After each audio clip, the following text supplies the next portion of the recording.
तो विधि कौन सी समझ रहे हैं कि सो रहे हैं बताओ? हाँ, ये कौन बताएगा ये बातें? सुन लो। कसवस्य निकटे तार्क्षण क्षपेत पुतलास्तदा दर्भमायांश चतुरहृक्ष मंत्राभिमंत्रितान। लिखा, हे गरुण, दर्भ के 4 यानी कुसा के 4 पुतले बनवा लिए जाए। जैसे एक जीव की मृत्यु हुई है, ऐसे ही 4 कुसा के पुतले बना लिए जाए। उन्हें नक्षत्र मंत्रों से अभिमंत्रित करके सबके निकट रखें। ब्राह्मण जानकार होना चाहिए जिनके घर में पंचक में मृत्यु हुई है। एक ठीक से ब्राह्मण को बुलाएं और उन नक्षत्रों का नाम लेकर के वो मंत्रों से अभिमंत्रित करके फिर उन सबों को बीच में जिस व्यक्ति की मृत्यु हुई है वह है, उसमें से 2 पुतले इधर और 2 पुतले इधर। उस समय 5 जनों का अंतिम संस्कार होता है उसमें, और उसी विधि से अंतिम संस्कार होता है। लिखा है ये तप्त होमम प्रकर्तव्यम बहंती ऋक्ष नाम भी प्रेता जैत मंत्रेण पुनर्होमस्त संपुट। बड़ा अद्भुत श्लोक है। तब उन पुतलों में प्रतप्त थोड़ा सा सोना रखा जाता है, सुवर्ण। उसमें उन 4 पुतलों में थोड़ा थोड़ा सुवर्ण उसमें रख दो। और तब नक्षत्रों के नाम मंत्रों से आवाहित किए जाते हैं। ऐसा वर्णन किया गया, ततोदाह प्रकर्तव्य तैष पुतल कैसह। तब उन पुतलों के साथ ही शवदाह करना चाहिए, यानी 5 में एक संग उनकी अर्थी में दहन होता है। कहा गया तब सपिंडीकरण श्राद्ध के दिन पुत्र उस पंचक मृत्यु की शांति की विधि पूर्वक वो पूजा आराधना होती है, वो ब्राह्मण लोग जानते हैं।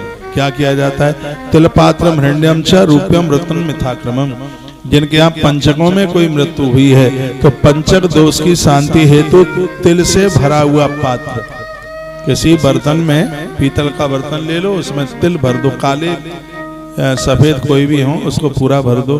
थोड़ा हो जाए तो सोना चांदी रत्न और घी से परिपूर्ण कांसे के पात्र का दान किया जाता है। लिख लो, ध्यान ना रहे, क्योंकि पंचक की मौत बड़ी खतरनाक है। और जो भगवान नारायण ने कहा वही सत्य है। जो आप सुन रहे हैं वो भगवान का ही बोला हुआ मैं आपको सुना रहा हूं।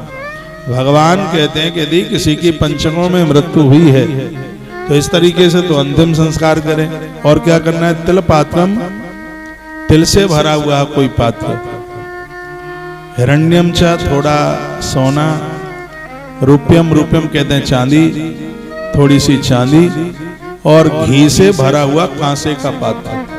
कांसे के पात्र में घी भरें और फिर इसका दान कर दें, किसी ब्राह्मण को दे दें तो पंचक दोष नहीं लगेगा, पंचक दोष समाप्त हो जाएगा। ऐसा भगवान नारायण ये वर्णन किया गया। और कुछ श्लोक पढ़ रहा हूं। सोइए मत संध्या का समय,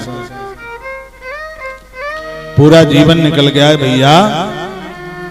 इसलिए तो मैं कहता हूं कि इतने शुभ कर्म करो, इतने बढ़िया कर्म करो कि मृत्यु के समय पर पंचक आवे ही नहीं।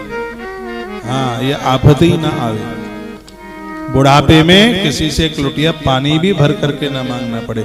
जो वृद्धावस्था में किसी से सेवा नहीं लेते उनके पुण्य बहुत बढ़ते हैं। और जो हम और आप कोई भी हों लोगों से सेवा लेते हैं, इसमें हमारे पुण्य क्षीण होते हैं। हो सके तो अपने हाथों से ही जल भर के पी लो, यदि हाथ काम कर रहे हैं। अपने बर्तन अपने हाथों से साफ कर लो, अपने कपड़े अपने हाथों से साफ कर लो। दूसरे से वस्त्र धुलवाने में हमारे बहुत पुण्य चले जाते हैं। दूसरों के हाथ से बनी हुई निर्मित रोटियां खाने से हमारे बहुत पुण्य चले जाते हैं। और सबसे ज्यादा पुण्य हमारे जाते हैं किसी से हम चरण दबाए तब। पाम दबाने पर हमारे बहुत पुण्य उनको चले जाते हैं जिनसे हम पाम दबा रहे हैं। तो फिर बच्चों से बहुओं से पाम क्यों दबाए जाते हैं? इसलिए दुनिया के हर माता पिता अपने पुण्य बच्चों की झोली में डालना चाहते हैं। इसलिए गुरुजी लोग अपने शिष्यों से पाम क्यों दबाते हैं? इसलिए दुनिया का हर गुरु अपने पुण्यों को शिष्य की झोली में डालना चाहता है। इसलिए महात्मा लोग हर किसी से पाम नहीं दबाते, यानी कि जो आया उसी से वो पाम दबा। उसी से वो अपने पाम दबा लें, नहीं। तो गुरुदेव जिसको पात्र समझते हैं, जैसे अपना मानते हैं, कि महात्मा लोग सबके हाथ का भोजन नहीं करते। जिस शिष्य को अपने गुरुजी की भोजन प्रसादी की सेवा मिली है वो तो बड़ा भाग्यशाली है। ये सेवा सबको नहीं मिलती, जिसके ऊपर भारी विश्वास होता है उसको ये सेवा मिलती है। गुरु लोग जिसको बहुत चाहते हैं उसको ही अपने तलवे से, अपने चरणों से हाथ लगवाने देते हैं, सबके लिए नहीं है।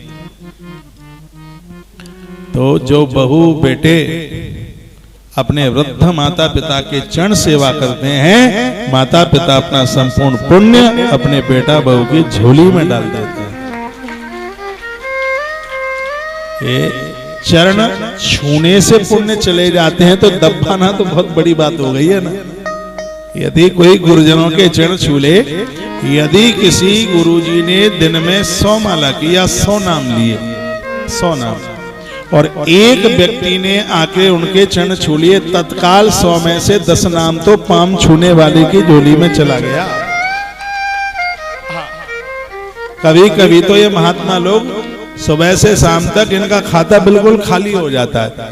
जितना भजन करते हैं चरण छूने वाले लोग, माला पहनाने वाले लोग लेके चले ही जाते हैं, फिर वो रह जाते हैं। इसलिए हर साधक समझदार जो महात्मा है वो रात्रि को भजन किए बिना सोता ही नहीं है। उसको पता है कि दिन भर मैंने सम्मान लिया, पाम छुपाए तो हमारे पुण्य तो चले गए, खाता खाली हो गया, इसलिए वो भजन करके ही सोता है। ये कथाएं आनंद कर देते हैं, बहुत आनंद करते हैं। और इन कथाओं को कोई सुने, कहते हैं कि गलत काम करने वाले में पटा बजते हैं, 100 पटा बजेंगे और एक गिनती होगी। इसलिए गलत काम करना नहीं है, वस्तु में मिलावट मत करना है। लिखा है मेरी प्रार्थना, भाव में 1 रुपया ज्यादा ले लेना, लेकिन तराजू से तौल के कम मत देना। वस्तु में मिलावट मत करना, इसमें लिखा है किसी की चुगली मत करना और किसी को झूठी गवाही मत देना। भगवान कहते हैं यदि किसी के बच्चों का संबंध हो रहा है और उन्होंने उस संबंध को तोड़वा दिया, चुगली की, हे गरुण, यमराज के दूत भारी पटा बजाते उनकी पीठ की। जो दूसरे, यहाँ लिखा है, जो दूसरों के बच्चों के विवाह में बाधक बनते हैं, अगले जन्म या इस जन्म में वो लोग बहुओं के लिए तरस जाते हैं, उनके बच्चों की शादियां नहीं होती। लिखा है ये घटिया सोच मत रखो, इसलिए घटिया काम ना करो। ये तो बड़ी दिक्कत है। तो सब बातें प्रमाणित हैं, ये मन गढ़ंत बातें नहीं है, ग्रंथ बोलता है। उन्हें भारी कष्ट उन्हें बुरा नहीं मानिएगा। जो प्यासे को पानी से हटा देते हैं, मैंने कितनी बार कहा कि यदि कोई भोजन पर बैठा है उसको भोजन से मत हटाइए, भोजन करने वाले व्यक्ति को भोजन से जो हटाता है, ऐसे व्यक्ति की मृत्यु पंचकों में होती है, मरण। और पंचकों में मरना बिल्कुल शुभ नहीं है, बहुत ज्यादा चिंतित वाली बात है। सब परिणाम यही है, जैसा करेंगे परिणाम वैसा ही मिलेगा।